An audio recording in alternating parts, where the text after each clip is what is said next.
Everyone, thank you for being here, and big thanks to Mark for asking four of us to be the guinea pigs and share this accountability legislation and implications with you. I hope you've had a chance to read this.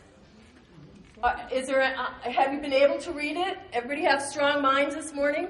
Because you will need them. That's the reason for showing you this. You will need a strong mind. Now, if you can't read this, two suggestions. Sit next to someone who can. They can help you. Or make an appointment to get your eyes checked. Two things. But we know that this is a complex kind of thing, so have strong minds for today. Oh, let's hope this works. We've tried it a million times. Because this is such a complex issue, this accountability, to help unravel the mystery of accountability, there will be four of us today. Janine Teskey, who many of you know, she's vice president of Wyoming School Boards Association. She's on board Teton 1 in Jackson. Diana Clapp, raise your hand, Diana. Diana is the superintendent in Fremont 6 Pavilion. James Bailey, superintendent in Uinta 1, Evanston. And my name is Sue Bellish, and I'm on the State Board of Education. Retired educator from Sheridan No. 1. Yay! Yay! All five of our former board members are here. So, the four of us happen to be on the advisory committee to the Legislative Select Committee on Education Accountability, which is a huge name to begin with. And we have just found out that we're just like Supreme Court justices. We're on for life. We thought we were on for a couple of years, and I don't think it ever ends. The problem is we don't have any of those benefits that Supreme Court justices have. The Wyoming Accountability and Education Act is, we're going to give you the overview, but keep in mind that it is still under construction, which means you all can still have input to parts of it. And we're going to explain some parts that have already been changed based on some of the input that legislators received last year. It's a framework, and now we have to operationalize it. And that getting it operationalized is a really complicated proposition. So we have three goals for you today. First, we want you to understand how to put Phase 1 results into perspective. You probably don't know what Phase 1 is yet, so that's okay. That's coming. We want to lay the foundation for Phase 2 initiatives, such as training and resource allocation, that you as school board members may have to deal with, will have to deal with. And three, we want to provide you with sufficient information so that you can advocate for changes, if you see a need for changes. So, in your folders, you will see an agenda. And I want to just go through that agenda very quickly. Janine's going to start out in this room with all of us. She's going to give you a historical perspective on the legislation. And then we're going to split. Man, and it's not even early. I can't even give that as an excuse. We're going to split into two groups. So here's how you know what group you're in. Take a look at the table tent on your table. If there is a number on it, and you have to look back on both sides. If there's a number on it, you found out if there was a number or no number. If you're a no number, after Janine's finished, you're staying here. If you have a number, you're going to pick up all of your materials and your friends and go to the north ballroom. We're in the south ballroom. Okay? And we'll remind you of that, but I'm just giving you that pre-teaching so you know up front what you're going to be doing. Then we're going to have, some of you will get Phase 1 in this room. Those people go into the other room. We'll learn about Phase 2, and Diana will be presenting that. Then we'll have lunch. And then, unlike the Civil War, we're going to change sides. Those of you who were in the north are going to be at the south. The south, you're going to be in the north, you know. And you're going to get the other phase. If you got Phase 1, you're going to get Phase 2. And then, after a little break, we're going to reunite here in the South Ballroom and finish off, and James is going to talk to you about capacity building. Well, So, make sure you know if you're going to have to get up and move. You don't have to do that at this particular time. And at this point, Janine.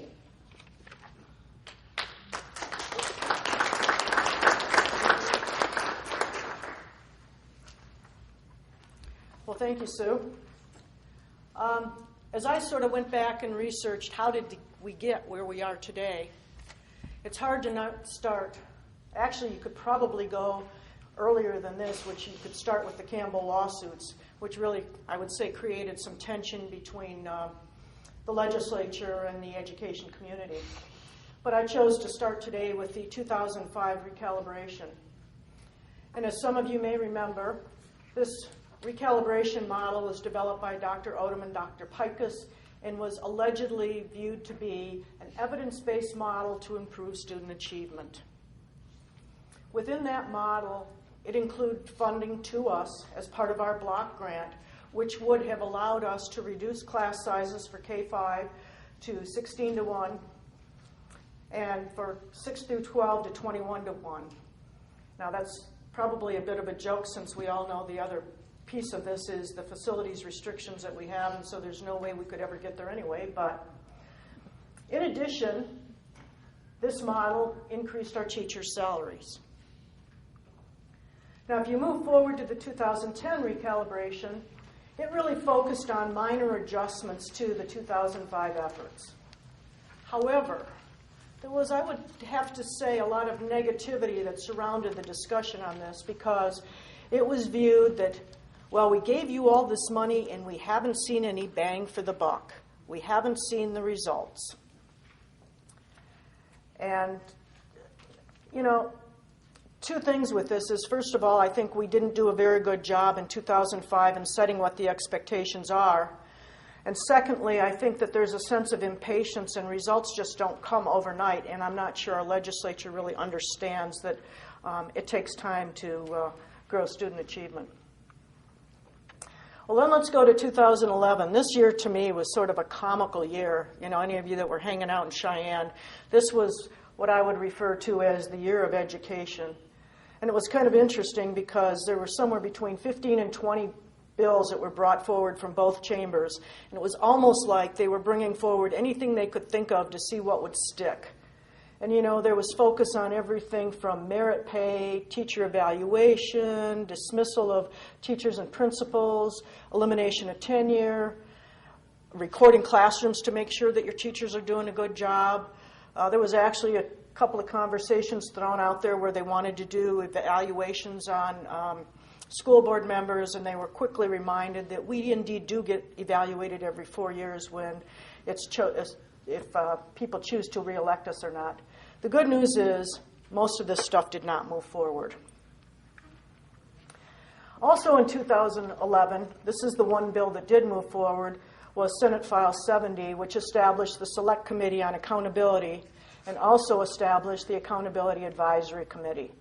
Now, as an advisory committee, you can see here, it's a great cross-section of folks, including a high school teacher, elementary school teacher, curriculum director, superintendents from both small and big districts, Bill Schilling representing business. The one person, and I apologize for this, that is not on this list is Mary Kay Hill, who represents the governor's office. And as Sue said, you know, I feel like we're sort of, you know, this was allegedly a one-year assignment. You know, the good news out of it is I get to hang around with my good friends for at least another year or two until we get this thing done. So, well, then we move forward to 2012, and we had Senate File 57, which basically turned into Enrolled Act 65, which defined Phase 1 accountability as well as Phase 2. Just a brief explanation for those of you that don't know what an Enrolled Act is. An Enrolled Act is basically where you take the legislation. This particular piece of legislation started in the Senate. Of course, there were amendments that were made to it. It then went to the House. There were, of course, amendments made to it. And the Enrolled Act is basically all of those amendments that were agreed upon between the two chambers. Like I said, it defines Phase 1, Phase 1 being the school level accountability. It also outlines Phase 2, which is the teacher leader evaluation. And it set goals for the accountability system. On a school level, it determined 4 levels of performance: exceeding expectations, meeting expectations, partially meeting expectations, and not meeting expectations. Now, the good news to me about this, coming out of industry where we really had what I would call a forced ranked process, this is not quite the same. In essence, what this is going to do is the state board is championing a professional judgment panel, which will use criteria-based target performance levels. And so, in theory, we could all be in the top category. So what are the goals of Senate File 57? Wyoming become an education leader, ensures all students are ready for careers and college. And I will say that this one gets a lot of pushback because, as you will see as you go into Diana's presentation, there's a lot more focus on college than there is on the career side of this. Recognize and increase student growth. Recognize student achievement and minimize achievement gaps. This is known as the equity component. Improve teacher, school, and district leader quality. As we talked about in the 2010 complaining about the bang for the buck, maximize the efficiency in education and increase credibility and support for schools. And this piece is kind of interesting because, as you all know, public education has really been closely scrutinized and not always talked about in the best light. So just a little side note, I view that one of the challenges I throw out to all of you is, how do you talk about the good things going on in your district and move it forward so that we do improve the credibility? Then we move forward to this past legislative session, and we talk about House Bill 72, which really delayed the implementation of Phase 2, Senate File 57. So we're going to push the leader evaluation system to full implementation in 15-16. The teacher evaluation system will be fully implemented in 16-17. And the state board will promulgate the rules and regulations governing these evaluation systems by 16-17. And the other real good news in all of this was the teacher of record requirement has been eliminated.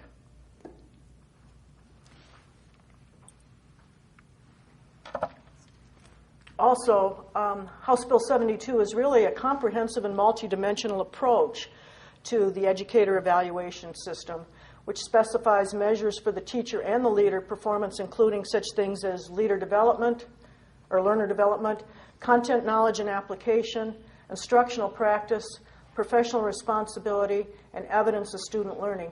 So I hope that what you take away from this piece is that this is not about a teacher's evaluation being solely based on student performance. That will be a small piece of the evaluation process.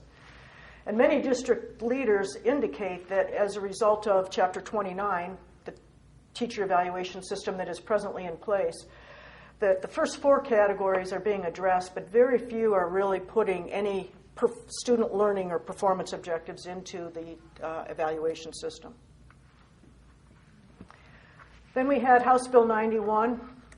This was not a real big deal, but it basically clarified, as you know, we went through some turmoil in terms of who was going to be in charge of accountability.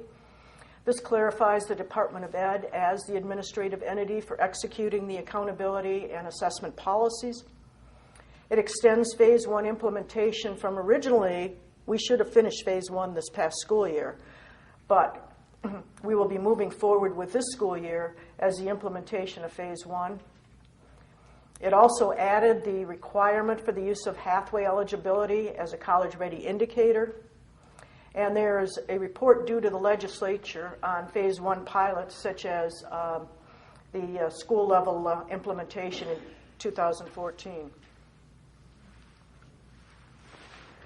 So beginning 14-15 school year, we will be required, the state board is determining a uniform set of high school graduation eligibility requirements. Don't get too scared by this. They're not taking away all of our local control. I will say that there is a great deal of sensitivity on the advisory group in terms of this difference between local control and not local control. So what is the interim work for 2013? Well, the Select Committee itself has really been focusing a lot on Phase 1. As you know, we're going into implementation this year. and they're paying a little bit of attention to phase 2. We as an advisory committee are trying to focus on phase 2 and put a little bit more meat on the bones, because if we choose not to put the meat on the bones, the legislature will do it for us. So as we look forward, what are we going to look for? And this concept of tight and loose is sort of an interesting concept, and it really gets to what's going to be state defined and what are we allowing to have local control. And one of the pieces, for example, this issue on teacher of record. I think we've gotten to the point where, yes, we all recognize that a portion of our teacher evaluation system will include student achievement data. But I believe we're headed to the place whereby our local control is how do we use shared attribution to make sure that all of our teachers are included in that process. October 24th is kind of a key date. Jay, I mentioned this to you. This is when we review the feedback from the select committee. And bottom line is, by the end of October, we're cleaning up all of the work, which will go into a final report in November. In December, that final report will be submitted to both the select and the joint education committees. And at that, I should tell you that within your packet, there are some bill summaries that we were able to pull down from the website. The bills are also on the legislative website, but any of you that have tried to read a bill, I don't think it's really much fun and easy to read and digest. And these summaries really, I think, do a pretty nice job of encapsulating what those bills are intended to do. So do you have any questions or comments? Like I said, Sue and Diana will certainly give you a lot more meat on the phase 1 and phase 2. Yes? Could you just explain a bit more of teacher of record? I know what's in my head, but I want to make sure that what I'm saying. Certainly. At the present time, I don't know, there's a lot of numbers that have been thrown out.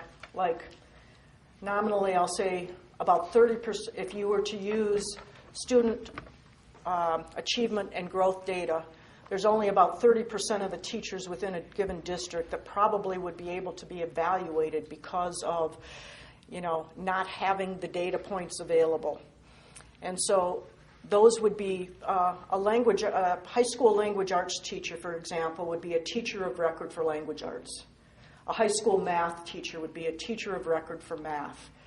But like I said, recognizing that that's probably inclusive of only about 30% or less of our teachers, how do we use those data points as shared attribution across a given school to make sure that everybody is being treated equitably? I would suggest, for example, that let's say a student comes from PE and goes into English class. They had a really bad day in PE because the teacher was just a crab. I would suggest that the disposition that that student has is going to walk into that English class and probably not make them a real willing learner in English class that day. So how do we share the attribution across the professional learning communities to make sure that everybody's treated fairly? Any other questions? Great, thank you.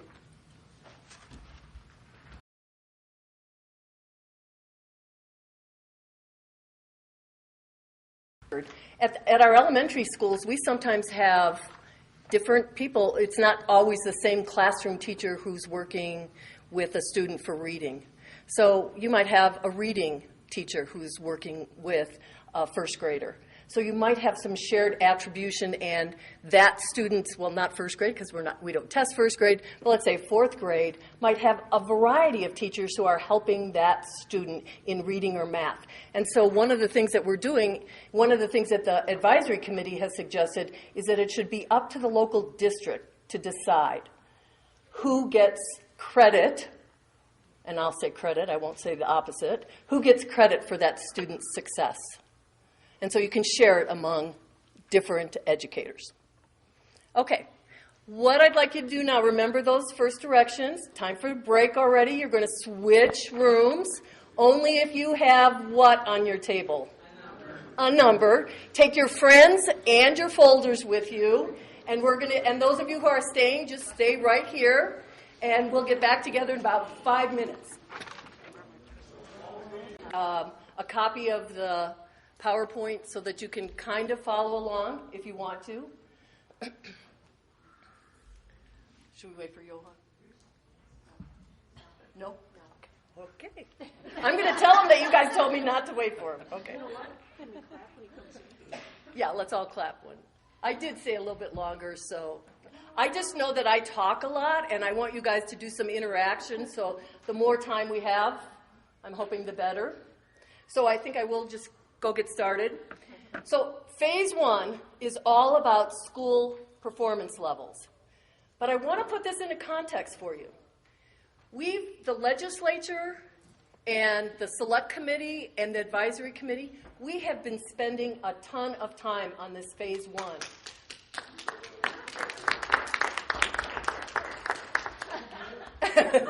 We've been spending a lot of time on phase one, so it's really this huge spotlight on accountability, on phase one accountability. And I want to suggest to you, and this is from my perspective, that you need to take phase one accountability into context. There's a context to it. You are going to get information about your schools based on this accountability model. But you already have a lot of accountability things in place in your districts, I would suspect. From strategic plans, you have accreditation results, you might have your own district assessments, you know some anecdotal records about post-graduation successes or failures. So you already have a lot of information. And I want you to understand, from my perspective, that phase one accountability is one more piece of information for you to use at the district level for continuous improvement. And that's how I hope we can think about it. Now, I'm not suggesting to you that all legislators look at it that same way. But as an educator, a lifelong educator, I would suggest to you and encourage you to look at it in that context. I'm going to tell you a lot about this, and some of it is, I'm going to give you TMI, which you all know is too much information, and I'm going to give you WWWTMI, which is way, way, way too much information. So some of it I know you will just say, okay, I don't need to know that. But I need to give you the basic framework of how this all fits together. You decide how much you want to use it. So here's the first thing. This is the interactive part. So you need a piece of paper. I would suggest the back of your agenda would work really well for this next exercise. And I want you to pick a school, and I want everyone to do this. So I need to see those pens or pencils out. Something to write on. Pick a school in your district and write the name of that school down. It doesn't make any difference what school it is. Pick one school in your district. Write that down, please.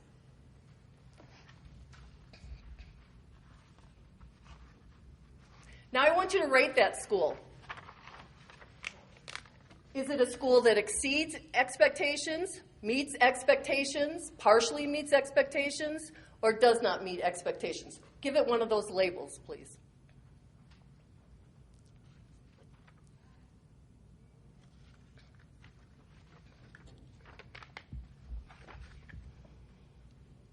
Everybody's done? So was that easy to do? Was it easy to do? Were you missing any information? What information were you missing? Yeah, what expectations? I said your expectations. So whatever your expectations were, you rated your school based on those, right? So here's what I want you to think about right now. Just take a couple of notes on these three questions. What made that school that you picked great? What are some things? Jot down a couple of words. What makes it great? Number two, what evidence do you have that your school is great? Jot down a couple of things that you use for evidence about why that your school that you picked and you rated. And then the third one is, what other types of evidence would you like to have? Maybe you don't have it right now. So just jot down a few things.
I'll give you another 30 seconds.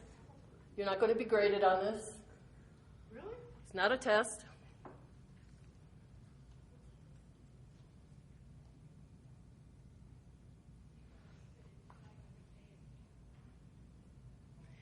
Okay, we're all friends in here, and what we say in the South Ballroom stays in the South Ballroom. Okay, so that getting that out of the way. What were some of your answers to number one? What makes your schools great? Just shout them out. We're all friends here. Staff. Students. Administrators. School climate. Okay, great. I'm sure some of you might have some other things that you wrote down. How about number 2 and 3? What kind of evidence do you have? What evidence do you use to make those determinations? Test scores. Engaged learners. Parent surveys. Happy kids. I want to share with you one of my favorite quotes. It's an Einstein quote, and it's probably a paraphrase. You may have heard it. Not everything that can be counted counts, and not everything that counts can be counted. How many of your evidence things were based on a number?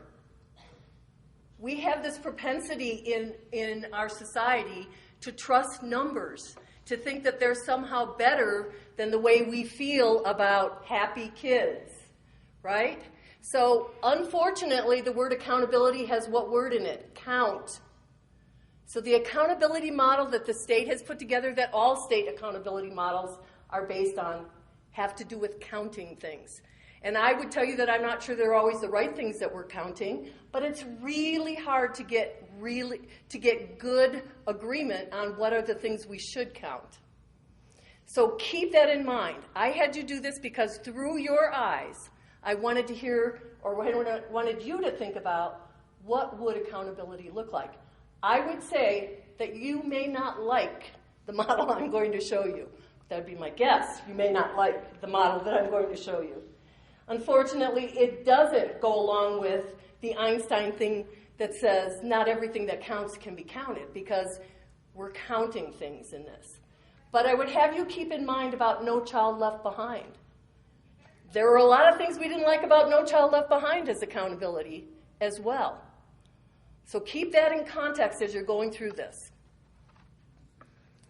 Okay. So phase 1 is all about giving every school in the state a performance level of exceeding, meeting, partially meeting, or does not meet expectations. And in this case, expectations are going to be spelled out, and I'm going to spell them out for you. Do we have any K-12 schools here? K-12 school. Here's the thing. Every school will have an accountability rating level. If you're a K-2 school or a K-3 school, you'll be paired with the feeder school for the 4th, 5th, and 6th, however your configuration is. If you're a K-12 school, you'll actually get 2 scores. One for the K-8 section and one for the 9-12 section.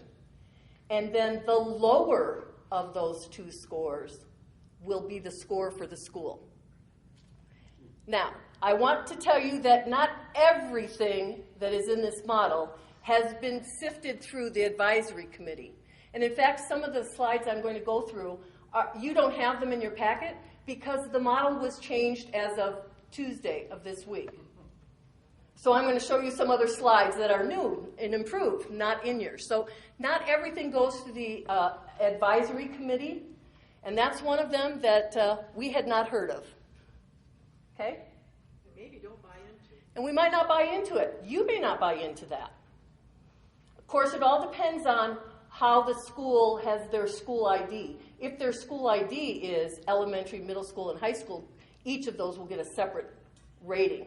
If it's a K-12 where they're all together, and I don't think we would have many of those, Matizzi perhaps, then they would get 2 scores. Okay, any questions on that? All right, here are the expectations. Different for K-8 than 9-12 schools. K-8 schools, there are 3 indicators. Achievement, which is what we've had in No Child Left Behind. It's called status. It's called how many kids are proficient or advanced, right? Equity, which is, I'm going to explain it a little bit more, but you'll see it later on. It's about minimizing the achievement gap. And growth, which is how much have kids grown from one year to the next. 9-12 schools, it's achievement, just like it was in No Child Left Behind, equity, and college and career ready. So 3 indicators for each school, and then each of those indicators will have to meet a target. Each indicator will either be exceeding, meeting, or not meeting. And that will be decided by the professional judgment panel. And Janine talked a little bit about that. That's an interesting thing that the legislature put in the statute. Instead of coming up with just some kind of hocus pocus psychometrician, I call psychometricians psychos, kind of, because they put stuff together and do these metrics and they come out with something at the end. Well, instead of just leaving it to that, the legislature, I think, was wise and said, we're going to put together this panel of actual people so that they look at these things, they come up with what these targets are. Unlike No Child Left Behind, where, our targets keep getting, like next year, if we hadn't gotten that waiver, we would have had to be at 100% of all of our kids proficient. Wyoming gets to decide. Wyoming folks get to decide what those target levels are. About 30 people, 3 state board members, there's board members, teachers, principals, parents, special education teachers. There's a wide variety, about 30 people. We'll be meeting in September for 3 days, and it's a very long, intense 3 days of trying to work out these decisions. Any questions about this? And I haven't even gotten into the complicated part yet. This is the easy stuff. All right, so let's talk about achievement. Achievement is just the percentage of kids who are proficient or advanced. And it's based on PAWS, PAWS-ALT, and ACT. So, reading, math, 3rd through 8th grade and 11th. Writing, we only do writing right now, 3, 5, 7, and 11. And science is 4, 8, and 11. So that's what achievement, very similar to No Child Left Behind. What percentage of your kids are proficient? Now this little chart here in the middle, or at on the end here, it's because we don't give PAWS anymore at the 11th grade, and and ACT does not give proficiency levels. And so the state of Wyoming worked with these psychometricians who looked at this, they did these equating studies, and they figured out that these would be the scores in reading that would call a kid advanced or proficient or basic. These are not the same numbers that you will see later on when we're talking about college readiness. They're different. So you need to keep that in mind. Any questions about achievement? That's the easy one. Okay. Growth. This is where I get the TMI, too much information. But this is maybe one of the good things about the Wyoming system. It's not just looking about status and achievement. It's looking at how kids have grown from one year to the next. The model we're using is called the Colorado Growth Model. Because it relies on these things, we're going to look at students' growth compared to students with similar scores in previous years, and I'm going to try to take you through that. You must have 2 consecutive years of scores to even be considered for growth. So could we do growth for 3rd grade? No, because we don't do a 2nd grade test. Could we do growth for 11th grade? No, because officially we don't do, you can't make the equating between the ACT Explore and Plan and the ACT at 11th grade. Math and reading will be calculated separately, and growth is independent of achievement level. So an advanced kid could have lots of growth or just a little bit of growth. A student who's not proficient could have tons of growth or just a little bit of growth. It doesn't depend on where you start. It doesn't depend on what level you're at. It depends on how much you grow. All right. Here's my lame attempt at trying to explain this to you. And I have to start out with some confessions. I'm from Chicago. I'm a vegetarian. I can't help it, I'm sorry. I've lived in Wyoming since 1982, and I live in the middle of my mother and father-in-law's ranch, but I know nothing about cattle. This may not make any sense realistically. Go with it. Just go with it so that I can make the example for you. Okay, so in this column, this first column, those are all the calves that were born in Wyoming in 1 year. And those are their birth weights. 50 pounds, 40 pounds, and then that sickly 20-pound calf down there. Okay, those are all their birth weights. I said just go with it, okay? All right, middle column. 1 year later, I want to find out how well I've done as a rancher, what I've done. But I'm only going to look, to be fair, I'm going to look at only all the calves who started at a birth weight of 40 pounds. And I'm going to check their growth in 1 year. And you can see that we have 5 examples here. One's 500, a couple of them are 400, 300, 200. Now, if you're a rancher, you probably know what dire circumstances some of these calves are in. But what we did was just we weighed them in the next year. Then, here's the growth. So one grew from 40 to 500, which, if I did my math right, is 460 pounds, right? 40 to 400, 360. 40, same thing. 40 to 300, 260. And down the line. So this is the growth, right? This is the growth that they've made, and I actually put it in order to make it easy for us. And if we were doing growth, we would be talking about the median, which would be right here, 360. So for this set of 40-pound original birth weight calves, the median is 360 pounds, right?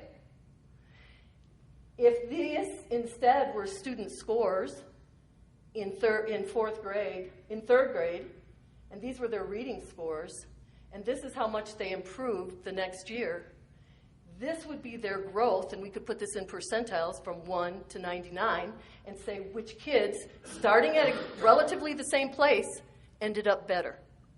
They made more growth. And so growth for a school is going to be based on what's the median of student growth percentiles. So how confused are you now? I don't know. Silence could be deadening. Okay. That's growth. If you think that's difficult, equity is even more fun. Equity is all about minimizing achievement gaps to ensuring that students are on target to becoming proficient. We want to do that, don't we? We don't want to have huge achievement gaps. We want to minimize those. Now, this hinges on 2 things. The first is a consolidated subgroup, so you need a definition for that. A consolidated subgroup, and let me take you back to No Child Left Behind. No Child Left Behind had lots of subgroups. English language learners, students on IEPs, ethnicity, free and reduced lunch, economic status. It had lots of subgroups that you had to disaggregate. You've heard that term. You had to look at every single subgroup. Well, the Wyoming model says we're just looking at one group. It's this consolidated subgroup of all kids who are not proficient. That's the definition. We don't care what your ethnicity is. We don't care if you're ELL. It's if you're not proficient, because we're looking to improve proficiency and student achievement. So there must be 15 kids in this consolidated subgroup. Otherwise, for really small schools, there's a thing that gets put in place where they go back and look 2 or 3 years further back. And now we get into another one of those adequate growth percentiles. Another one of those psychometrician kinds of things. But guess what? Another cattle example. Again, go with me on this one. This time, when we're talking to try to get you to understand the idea of adequate growth percentiles, we're going to say that bowl proficiency is that in 3 years they'll weigh 1,000 pounds. Now, I have no clue if 1,000 pounds is good or not for a bowl in 3 years, but it was good, easy to do the math. So that's why I picked it. But that's our proficiency level. We want these bowls to be proficient. We can't send them to market unless they weigh 1,000 pounds. So again, we're starting with those that were 40 pounds at birth. And if they're going to get to 1,000 pounds in 3 years, they have to gain 960 pounds, right? Easy math. Now we say, but we can get them there in 3 years. We don't have to do it all at once, so they don't have to gain 960 pounds in year one. But we need to get them there in 3 years. And so what would you need to have? What would be adequate if you divided 960 by 3? It's 320, right? So their adequate growth would be, they have to be at least 320 pounds. So what percent of these bowls made it? Do the math. 60%. 60%. So this rancher, if this was one rancher, 60% of his bulls would have met the target for that first year. Some did a little bit more, some did exactly what you needed, and 2 of them didn't make it. So a school's equity, if they have growth, if you can figure out the growth, which is only our K8, if we can figure out growth, their equity is all based on how many kids actually made these adequate growth percentiles. How many of them made the growth targets? That's the easiest way I can say it. Now this slide does not look like the one you have because this is the one that was changed as of Tuesday. And it's the same up here. What percent of students in the consolidated subgroup meet or exceed their AGPs? I just explained that with the bowl example. Now this is for schools without growth data, and we're talking about high schools. And this is how equity is going to be determined. First, we're going to take the ACT. Remember, that's how we do it. ACT is what we're using. And what percentage of kids are not proficient? Go back to that achievement slide that had the scores for proficiency on ACT. So what percentage of the kids in a school are not proficient? This is only 11th grade. And we're going to take all of those scores and we're going to rank order them from least number of kids not proficient, which would be good or bad. Least not proficient is a good thing or a bad thing? Good thing. To most not proficient is a bad thing. And we're going to rank order those, and we will divide that into 3 sections. So these are all the schools, and there'll be a third of the schools have made great progress in this, a third not so great, and a third worse. Now this is another thing that I can tell you the advisory committee has never seen before. It first appeared on Tuesday. So we really have had no input on this. And that's somewhat of a shame, since the PJP committee is going to get this in 2 weeks, next week actually. And the legislature gets it this week. The select committee gets it this week. And we've really not talked about it. So it's rather interesting. Yes? So who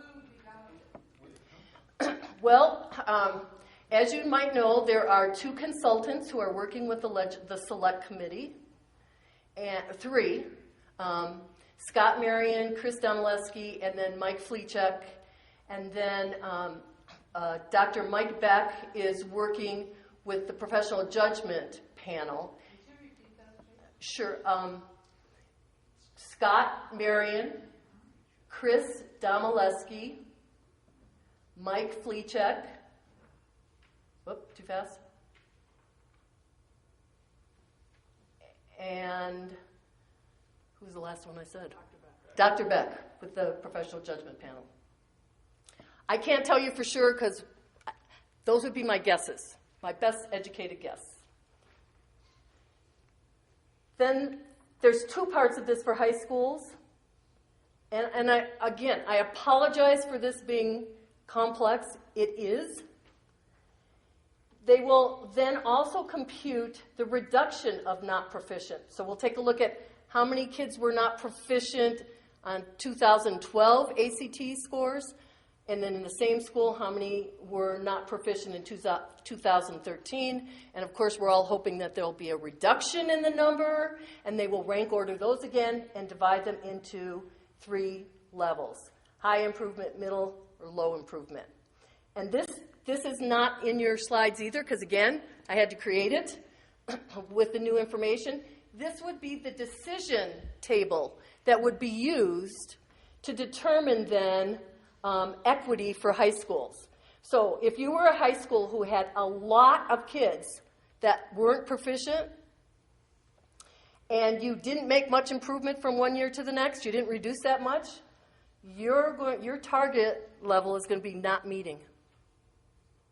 If you're a school that had high improvement in reducing from one year to the next, and you didn't have very many kids in proficient to begin with, you're going to be called an exceeding. You're going to have exceeded the target. And this is, I think this is a better way to look at it than just doing some kind of multiplication and dividing and averaging kinds of things. But again, the advisory committee and the PJP have not seen this. And I'm not sure we'll get a chance, the professional judgment panel will get a chance to verify it. Okay, that's equity. Who wants to ask a question about equity? I think, to me, the good thing in all of this is we need to understand how this is being done so that we can confirm that what we get back from the state is accurate. But we do not have to hire people into our districts to do all of these calculations. All we will be doing is similar to what we do now, which is doing the test assessment and sending the scores back to the state for these kinds of calculations. Just like the WDE has done the AYP for No Child Left Behind. It's the same thing. Districts get that information back, and they have a certain amount of time to verify it and look at it and say, that looks like it makes sense, or it doesn't look like it makes sense. I saw a question. How dynamic is this information right now? Because I was just at a briefing with these consultants in Washakie County a week ago, and so this is a different equity model than they presented there. And so how much is this going to change between now and December? Is this a fluid piece right now? Well, here's what's going to, one of the reasons, I've got to answer that a couple of ways. The PJP meets September 16th, 17th, and 18th. They have to have some data to be able to make wise decisions. Because we don't want to just say, okay, we think 95% is a good target. We need to see the impact data. If we said 95% is what you had to have to meet a target, and only 2 schools in the state did it, and all the rest were not meeting, that would not be a good decision. So we need that impact data. To be able to have that data, they have to make some rules up ahead of time. So it will be dynamic because the PJP can say, we don't like this configuration. Whoa. We don't like this configuration, and we think this should be meeting and meeting. And so then the data would be, that would be changed a little bit, and they'd have to rerun the data. And they will do that. The department is going to be able to do that during the PJP meetings. But it's also dynamic in this fact. And the fact is this. We are using the pause right now, and we're using ACT right now. We don't know what we'll be using in a couple of years. Because the testing for the state, the contract with ETS runs out at the end of, I believe, this year's administration, and the state has to make a decision on where we're going next. Our 2012-13 data to go ahead and run the models Right. that they presented to us there. Right. And now this looks like a different formula that they're going to apply to our 2012-13 data. And they'll be able to do that. They have the capability of So being when able will to do that that. formula actually be set? Yeah, When will that formula actually at be the set? PJP meeting, In September. September 16th, 17th, and 18th here in Casper. Okay. I thought I saw another hand. No? When you go back to the previous slide, just real briefly, you had already partially answered that that question, which is, again, if this is for schools without growth data, right now we're using the ACT suite, and then for seniors it was the Compass test. So again, if we're going to show some improvement, what are we doing with those juniors to seniors? What We're not using the Compass test. Right. So what is the assessment? There isn't anything at the 12th grade. Per year, we're just going to look at the ACT. Just the 11th grade. This will just be based on 11th grade ACT. Yeah, growth is not a part of the high school because we don't have a score ahead of it that we could use and equate. So is it clear as mud now? Yes? All right. Can you stand that last one just a second, please? Oh, I'm sorry. Let me get a picture of it if I can. Thank you. I can't get my camera to agree with me.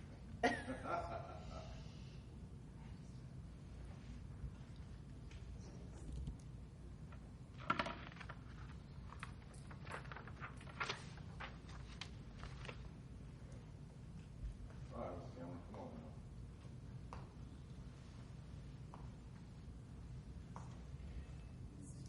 now. Information as well. Okay, so we talked about achievement, percent of kids proficient or advanced.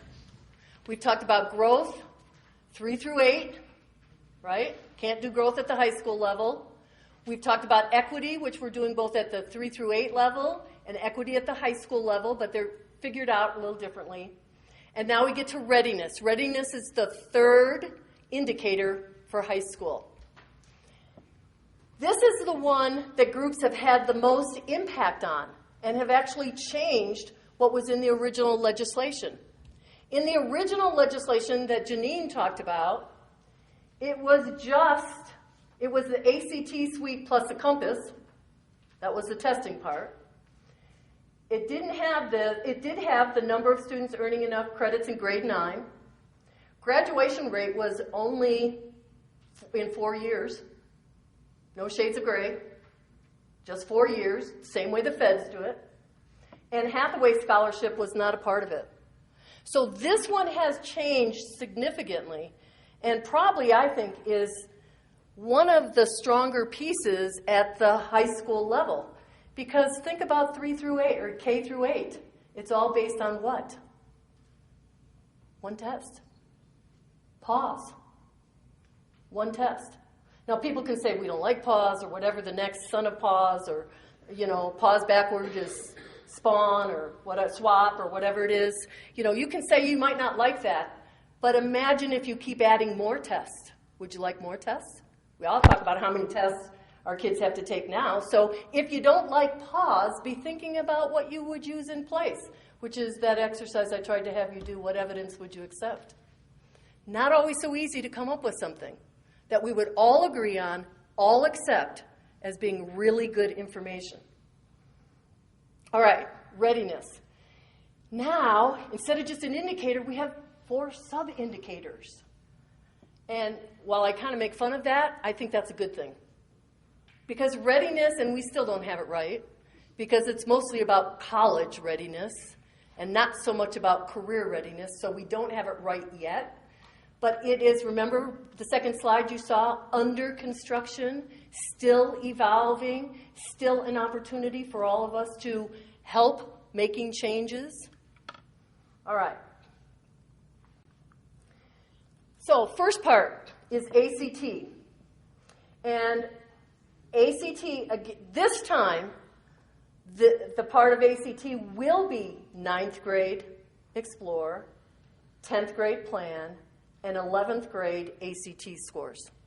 And there are some cut points here that have been figured out, again, by people who know how to figure out those things.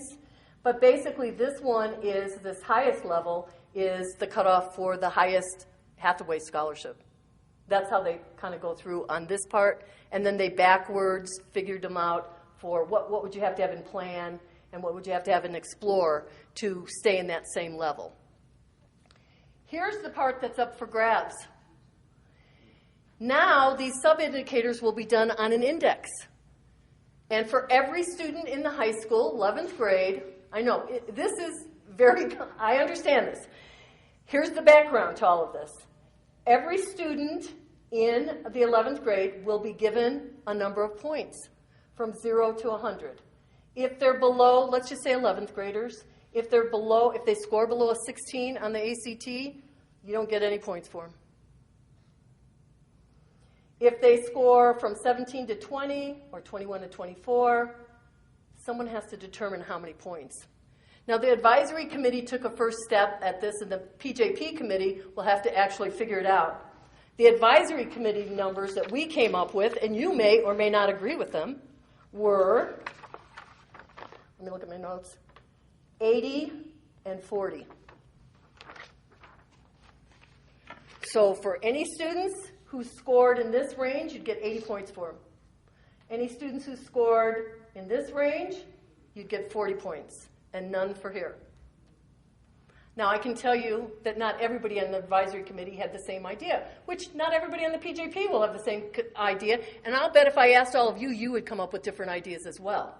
So what we have to do, what the PJP does, is they sit down and they do this individually, take their first shot at it, then they explain to everybody else on the panel why they chose whatever number they did. Then you get a chance to take a second shot at it. And in between, when we're all 30 members of us are taking a shot, somebody's figuring out the mean and the median of all of those, and they're doing the impact data. So they say, well, if you say 80 here and you say 40 here, we can tell you what all the schools, all the high school scores would be. But if you change that and say 75 and 50, we can do that as well. That's what I'm talking about, the dynamicness of the data. They will be able to make those changes for us so we can see the impact data. Yes. Boy, I wish I could. But again, the 0 to 100 index part, not brought to the advisory committee. It will be looked at by the professional judgment committee, and they may change this. There still has to be a 0, but they might put in level 2, 1B or 1A or something, 1.5, that says, you know what, if kids are 12 to 16, we're going to give them some points. And then below that would be 0. This is all based on the Hathaway. Yes? I'm getting confused with the acronyms. The professional judgment committee, then, is Scott Marion in that group? No. Scott Marion is not a part of that committee. They're just consultants. They're consultants. They're not a part of that. So who's on the professional judgment? Well, I'm not going to be able to remember exactly, but there are 3 state board members, there are parents, there are teachers, there are administrators. Yeah, exactly. Yep. This is Noah's Ark. We put 3 of everything on. Yeah. And then try to find people from all over the state who could be in Casper for 3 days every year to do this, because you have to redo it every year after you get more data. Okay, that's the ACT index. Guess what? We're going to have 2 more indexes. Grade 9 is a little easier. It's just a percent of kids who earned a fourth of the credits required to earn a diploma based on your district diploma requirements. If you require 24, you divide it by 24 by 4, they have to earn 6. If you require 28, it's going to be 7. If you require something in between, it'll be something in between. But it's basically how many of them are on track to earning their high school diploma.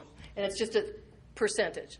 Now, if you are in a configuration that's 6 through 9 or 7 through 9, those 9th grade credits will count for the kids who enroll in the 10 through 12 high school the next year. But they won't count against that junior high configuration. Does that make sense to you? So they only count if a kid then enrolls. Now here's some of the problems. It only is part of an indicator for a high school because it awards a diploma. Credits can be earned in the summer. So if a kid messes up as a freshman, they don't ever do that, we know. But if they do, they could go to take a summer class, and that class would count. So you won't figure that out until later on in October, right? Which is a good thing for kids. It gives them that opportunity, right? So this is one of those good things. Again, on this one, it becomes a percent. Here's the negative part of this. Not that any educators in the state of Wyoming would ever think of this, but would you retain more kids if in 9th grade and not call them 10th graders if they didn't have enough credits? Would you make sure that every kid passed in 9th grade? I don't think it's something that anybody who's been in education would have the time to think about, but this is the easiest one to fudge if you wanted to fudge something. So one of the things that PJP can do is not weight it as much when we add all of these sub-indicators up. Okay, another index. This was on graduation. This is one where people had a huge impact on the select committee, because originally it was just how many kids graduated in 4 years. And just like you know right now, dropouts, if you're a student who has an IEP, you're considered a dropout. If you earn your diploma in more than 4 years, you're considered a dropout. Doesn't count towards graduation. So there were a lot of people who testified and said, we don't like that idea. We think you should have an index. We think we should give credit to kids and to schools for doing something about bringing kids back. But the question is, how much credit? So the advisory committee, not all of them again, but again, it's, we put this together. The advisory committee said, if you earn your diploma in more than 4 years, your school gets 75 points for you. If you earn an alternative standard certificate IEP, 100 points, because that's what your program is. That's your course. If you have continued enrollment, so I didn't make it with these kids in 4 years, but I'm still in school because I'm going to get mine, I still get some credit for you, so that'd be 50 points. And if you just don't complete, meaning true dropout, 0 points. Now again, we're talking about graduation. So it's that cohort of kids who start in 9th grade and end in 4 years later. The question is, there would be some people on the advisory committee who would say, hey, what's important to me is that they get a diploma, 100 points. I don't care if it takes them 5 years or 6 years. If we value a high school diploma, give the school the points. They got the kid back, and they've kept him there. Other people would say, but will that encourage or incentivize kids taking longer to get through or messing around? Maybe we don't care. But that's a discussion that the PJP is going to have, because they're going to have to land on numbers for this index. Questions? This is a good thing, actually. This is something that the legislature changed, which was good. Yes? I know last year discussion was that many kids at 2 years after high school, after they dropped out, getting GED, there was discussion that if they had completed a GED within 2 years, that you'd get some credit for that. Because, where are they going with that? I don't think we ever really discussed it. It was as an advisory committee. I can tell you that we didn't discuss that, and we kind of, I think, got some indication that legislators weren't too keen on that idea. They might give us this index for more time, but not necessarily for GED. But I think you could make an argument, and I'll bet it'll come up at the PJP meeting, because it does. High school principals bring it up all the time. They would say a GED, is that not similar to this? So it could still be added in. Again, it'll come up to the PJP, and I think I'll see about getting a list of who's on the PJP, so if you wanted to lobby ahead of time, you might be able to do that. Yes? I like most of it, but I have a question on the IEPs, because I'm afraid this is going to encourage schools to any of those children that are on the border of special ed, of figuring out a way to qualify them. Well, here's two things. I mean, I'm afraid you're going to have that problem. Well, there's two things about it. First of all, not every student, I know you know this, not every student who's on an IEP is going to get working on alternative standards. They want a diploma, and they're working on that diploma. They just get to have more time and accommodations. But for the 1% or 2% of kids who are really severely cognitively impaired, that's what we're talking about for this group. So that we could put a cap on it. 1% of your kids, 2% of your kids. So there could be a cap. And that's one of the things we've talked about. Where are we on time, Janine? You are at about 10 after 11. Oh, whew, good. Whew. Okay, anything else on the graduation index? All right. One more index for you to take a look at. This is on the Hathaway Scholarship. And I would tell you that This one was added to the formula. It was not in the original formula. It was added to the formula. And people argued like this. They said Hathaway eligibility is something that happens over the course of 4 years. It includes an ACT test, it includes your grade point average, and it includes the course of study. It might be a better predictor, or not. The University of Wyoming, I think, is saying that they think it is a better predictor of student success, at least at UW. So the Hathaway took the place of the Compass, which personally I was happy about because requiring every senior to take the Compass test didn't make a whole heck of a lot of sense the spring of their senior year. So again, guess what we have to decide? How many points do you get for every student who is eligible for one of these levels of the Hathaway? And here's the crazy part. I don't know if you know this, but Hathaway eligibility is figured out by counselors at the college. And here's the reason why. Every 11th grader has to take ACT, but what happens after 11th grade ACT? I don't like the score. I want to take it again. And for Hathaway eligibility, your highest score counts.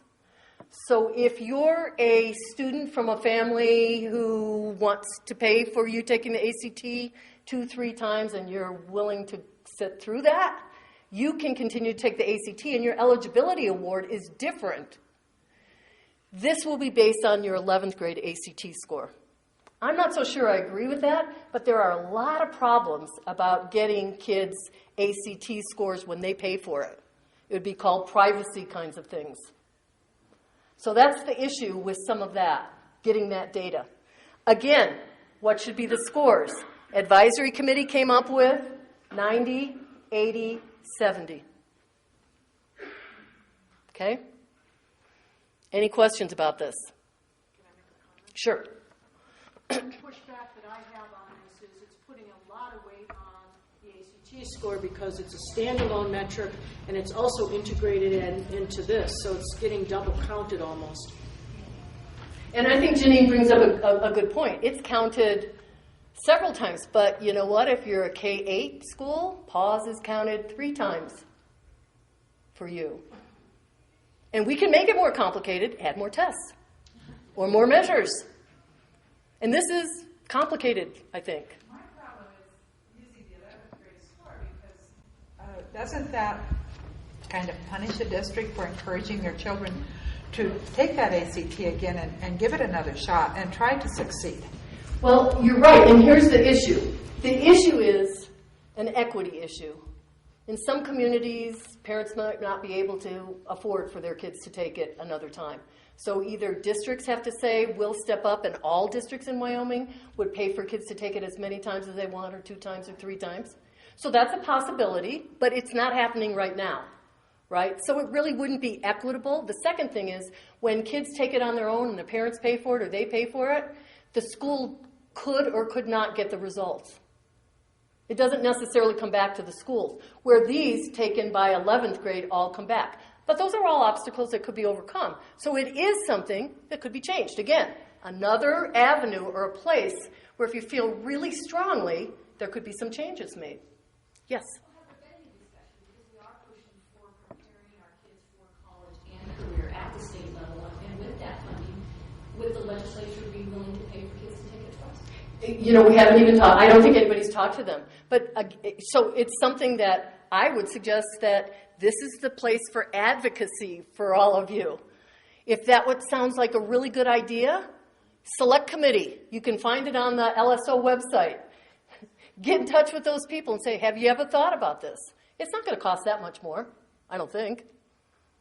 But you might have to limit and say, do you make every kid or just some kids or 2 times? But I think it's a great idea. Do you know what anybody know the fee for ACT? $60. Individually, it's $60. It's less when the state does it. Okay? All right. The other thing about the Hathaway is, remember, even though, you know, in the provisional, you can use work keys scores. And Work Keys is a different kind of a test from ACT. And Hathaway eligibility allows a Work Keys score to be used.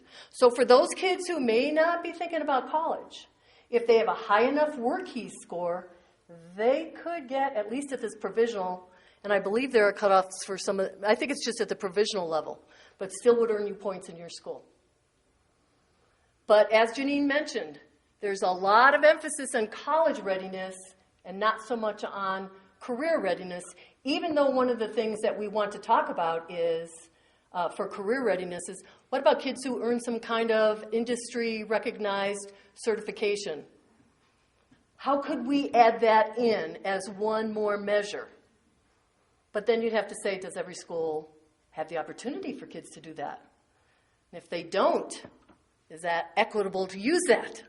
So see, you get to all of those things about adding more measures. Seems like a great idea until you actually try to put it into some kind of equitable way to do it. All right. In your folder, there is a salmon, a beautiful salmon color sheet that looks like this. Hard to read. I want you to look at page 1, and there's page number at the bottom. And I'm going to have you pretend that you are the PJP committee. For you to be able to put these sub-indicators together for readiness, you have to decide on weighting of these 4 sub-indicators. So at the very bottom of the page, skip all the stuff at the top, but go down to where it says C, sub-indicator weights. How do we combine the sub-indicator points to form the final readiness score? So fill in the question marks with 4 numbers. They have to add up to 100. Can't be more than 100, can't be less, 100%. And how much do you think tested readiness or ACT should count? How much should 9th grade credits count? How much should the graduation index count? How much should Hathaway eligibility count? Put your numbers in.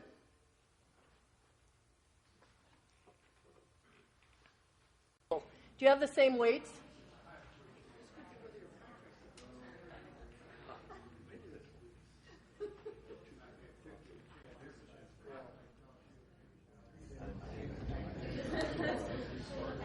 Kids are all getting well on the ACT. Part of me looks at it, you know what, they're probably pretty good already, and they're probably pretty close. That's how I was. I wasn't downplaying, but I put it at 10 just because it was going to be tested overshadowed. And if they don't graduate, they don't have a chance. Yeah, so that's pretty related. Well, and I'm like, the thing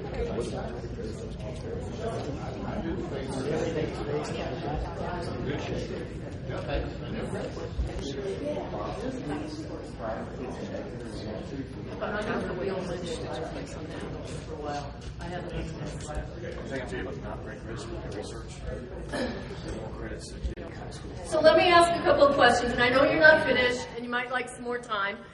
But let me ask a couple. Did you all have the same numbers? What? You didn't all have the same numbers? Yeah. Well, that's what happens with the PJP. This is what the PJP committee will be doing. They will be doing this exact experience. And they'll put this down, and then we will all turn in our scores, and we'll find out the mean and the median of each of those scores. And then we will all explain, wow, this is why I said this. So who wants to give me their numbers and their explanation for why they did what they did? I'll call on you, Kevin, if nobody else says. Somebody, please? Yes, thank you. So personally, I put my high school with the ACT, the testing preparedness. I actually had that at 40%. It's a nationally recognized. It actually is an opportunity to not only compare how we're doing within our state, but how we are doing across the nation. And let's be honest, in today's world, we don't compete locally or within the state. So that's why I gave that one such a high one. And then I think going down to the graduation index. If the kids aren't graduating, are we doing our job? We want them to have that. So I had a 40 and a 30, then going to 20 for the grade 9 credits because that's going to be your indicator for your graduation rate. The Hathaway I kept relatively low, primarily because if I put the ACT high, that is what I'm shooting for. And I think ACT is also somewhat of an indicator for your career readiness as well. Great, thank you very much. Did everybody agree with hers? Are your numbers the same? Who would like to do an opposing set of numbers? Kevin? Kevin did 2, and he'll explain. I originally put graduation index at 50 as my highest because that's ultimately what we're looking for is graduation. It's not any of the others. Then my next highest was Hathaway at 25, test readiness at 15, and grade combined credits at 10. But then he had a thought, another thought. So if you're using the ultimate end is graduation, I think your numbers change. If you're looking at how soon are we going to intervene for at-risk, then 9th grade credits become a lot more important. So then my next set of numbers were 50% 9th grade credit, 40% graduation, because I still think graduation is the ultimate. And I dropped tested readiness and Hathaway to 5% each. Okay. And you can imagine that there are lots of variations in between. And you can imagine that the professional judgment panel, because there's no one shy on that committee, they will be advocating and talking about what they believe is the most important. Did I just lose that? Okay. So I'll just have to yell. They'll be advocating for what they think is most important. And just to give you a preview of what the advisory committee came up with, they came up with, again, not everybody agreeing, but they came up with 20% for the ACT, 10% for grade 9 on track, 25% for graduation rate, and 45% for Hathaway eligibility. Anybody have the exact same numbers at the advisory committee? Yeah, and that's the process.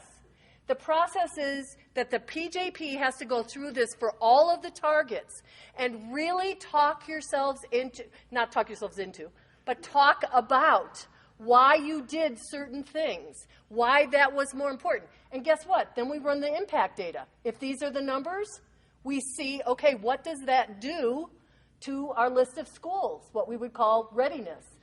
What if we change that number? What impact does it have? So we have to combine those 4 sub-indicators into one readiness score. So this is a hypothetical score for a school. Their ACT index was 55, which is the median, remember? No, the mean, excuse me, mean. On track, 72% of the kids were on track. Graduation rate index was 67. Hathaway eligibility was 58.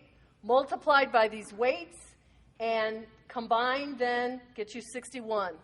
Now, here's the question. PJP has to say, what's 61?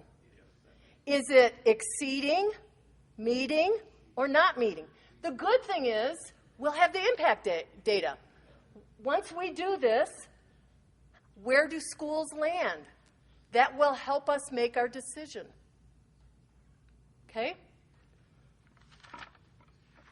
Any questions about this part? Okay, we're getting to the end. 3 minutes? 11:30. Oh, 11:30, okay. All right. All of that talking about the indicators, the targets, leads us to coming up with the label, the performance level.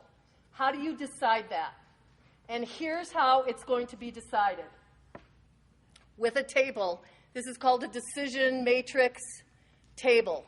And the PJP will have to look at patterns of indicators. So you see on the top, achievement. Now this is for a school with grades K through 3 or whatever, K through 8. You see the indicators are achievement, equity, growth. What would this be if it was high school? It wouldn't be growth, it would be readiness. But they're interchangeable, right?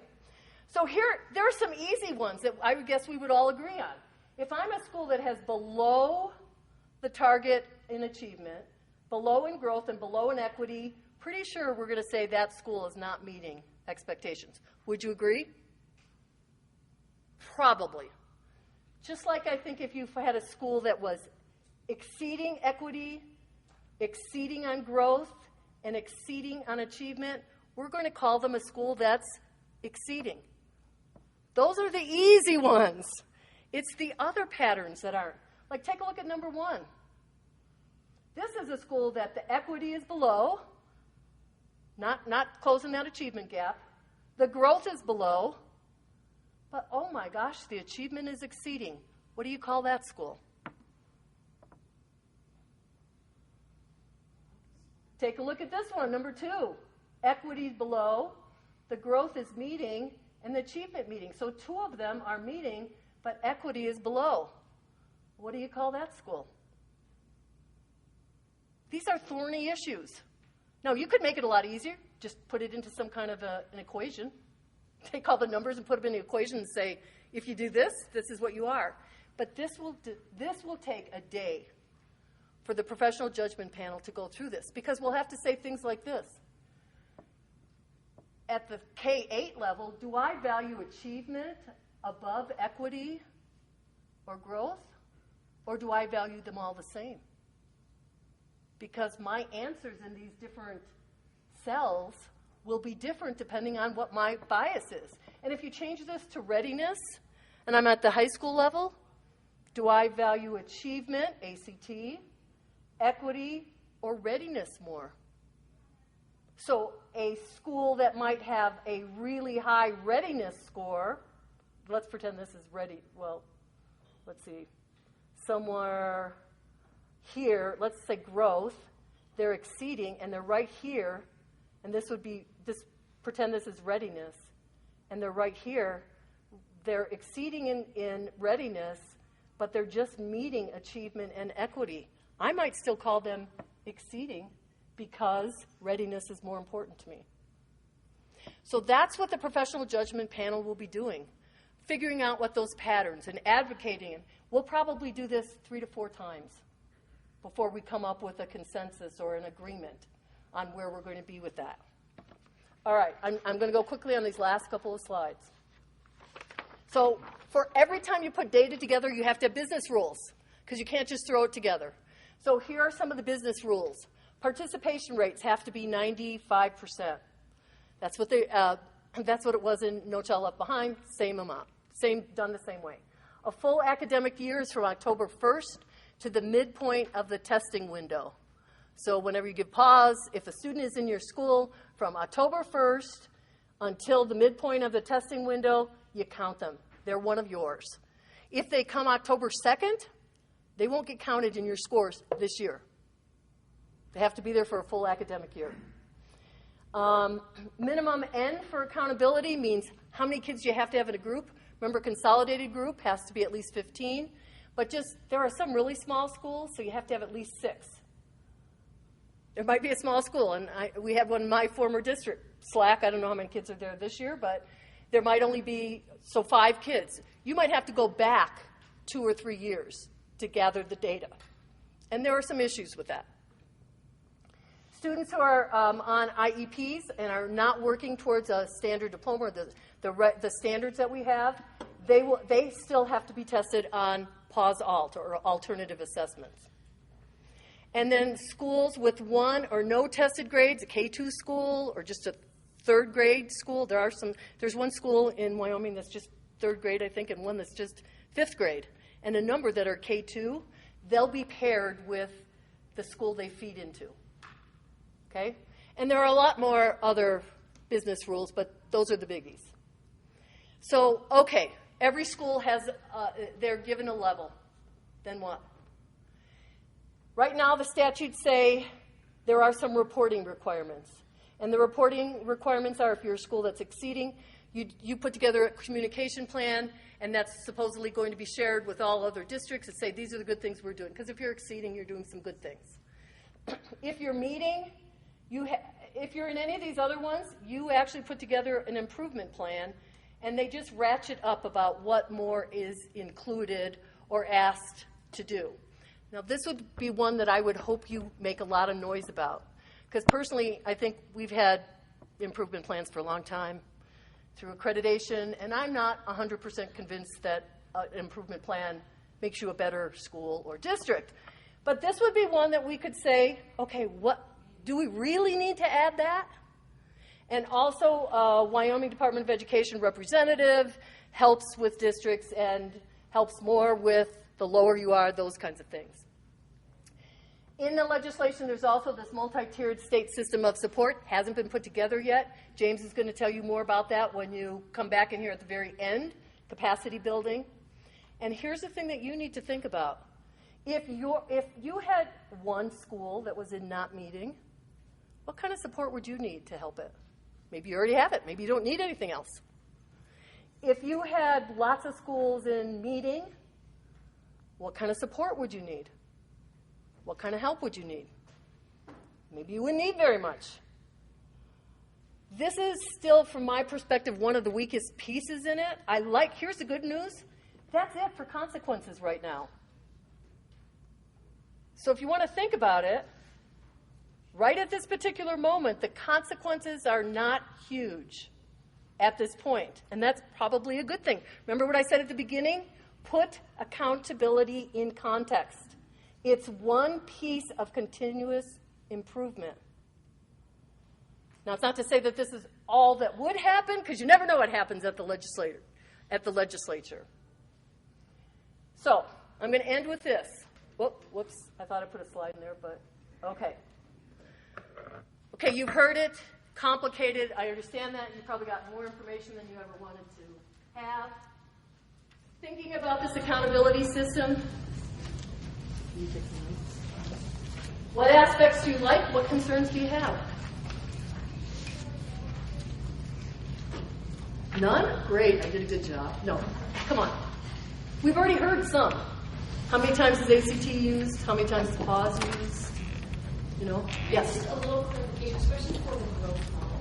When you're talking about what kids will be used in that calculation, when you're talking about the mobility rate in there. So if I have a kid that's been in the district the entire year before, is there then the next year through the testing, that would be counted in the growth rate? It's just a 1-year calendar limit? Is that correct? The important thing about growth is you have to have a previous score.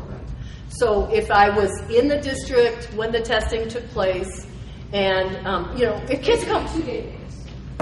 Right. You have to have those 2 data points. Now, here's the interesting thing about that. I come in October 2nd. I'm there when PAWS is taken. I take PAWS as a 3rd grader, but my score doesn't count against that for that school. But next year, if I'm there at 4th grade, my score that I took in 3rd grade that didn't count, now will count, and it will count for growth. Is that okay? Anything you like about this? It's a resounding no. I like the growth model.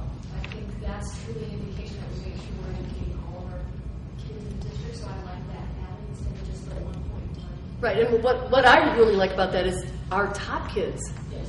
Their growth will be looked at. You know how No Child Left Behind, everybody said all we looked at were the not proficient and the proficient?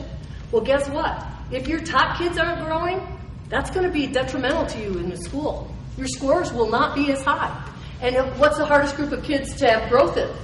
The top, the advanced level. But again, they'll only be compared to other kids who were at that same level the year before.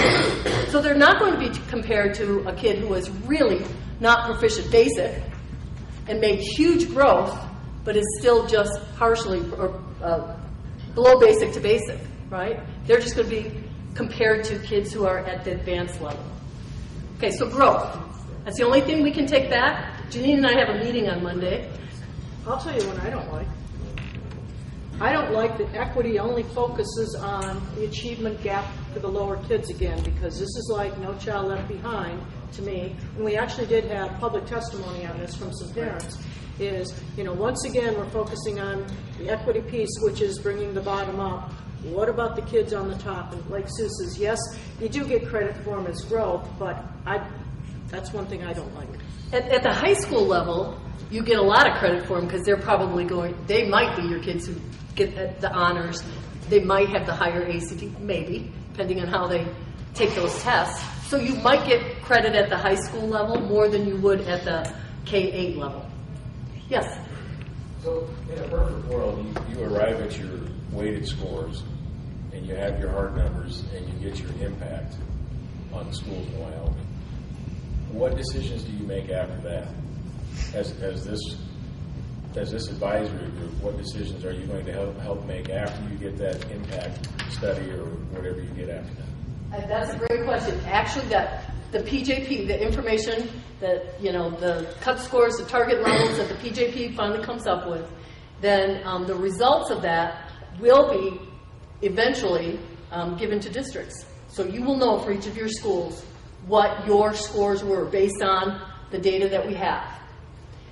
So the state board will also get that, and the Department of Education will get that, and the select committee will get that information.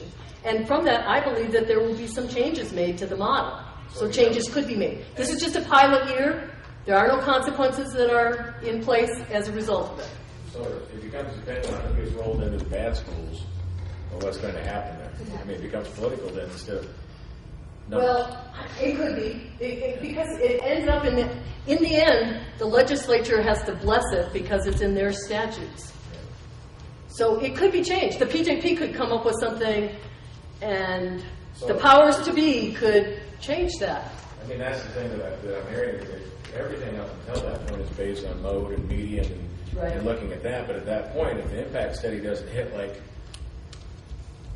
the vast majority want it to, then it becomes something different. It's not based there. Here's what I would hope. I would hope that the select committee would go back to their own goals, the ones that they came up with, and said, we can either use this impact, we can either use this as these levels and trust in what the professional judgment panel has come up with, wherever people land, wherever schools land. And did it meet our goals? So that's what you would look at, and that's what we would hope that they would say, if it met our goals, we're going to go with it.